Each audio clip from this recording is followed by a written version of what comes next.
এখন ওই জায়গায় যদি ফিরে না যায় তাহলে আমরা কিছু করতে পারবো। সেটা এরকম যে আমি আজকে একটা পড়ালাম আর 3 দিন আসলাম না, ওই অধ্যায় ওই সেশন আমি নিইনি, আমার জায়গায় আমি ছুটি দিয়ে গেলাম বা নিলাম না বা কোনো কাজে চলে গেলাম, ওই জায়গায় আরেকজন যা না সমান, কোনো কাজই লাগবে না। তার মানে একজন শিক্ষক তার ওই বিষয়ে যে বছরে তার যে মূল্যায়ন, তাকে সে যদি ছুটি নিয়ে থাকে ক্লাস নাও নিয়ে থাকে, তার মাথার মধ্যে ওই অধ্যায়ের সেশনে এমন ভাবে নিতে হবে যে তার সে শেষ করবে যে একদিন ওই ক্লাসটা প্রক্সি গিয়েছে, ওই ক্লাসে অন্য একজন গিয়েছে, তাতে কোনো লাভ হবে না, গান গায়ে চলে ছাড়া কোনো কিছুই করতে পারবে না। অর্থাৎ সে যত ছুটি নেই কাজ যাই করুক দেখে নিতে যাবে কেন, রেজিস্টার মেইনটেইন করতে হবে। হ্যাঁ, রেজিস্টার মেইনটেইন করতে হবে সকলকে, রেজিস্টার মেইনটেইন করে সে একদম তারপরে যদি দুধের ছুটি সে নেবে, ও অবশ্যই নেবে, কিন্তু তার ওই সেশন অধ্যায় তাকে অন্য সময়ে যেভাবে পুষিয়ে নিতে হবে।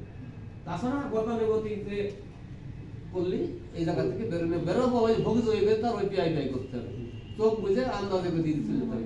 প্রকৃত হচ্ছে তার ওই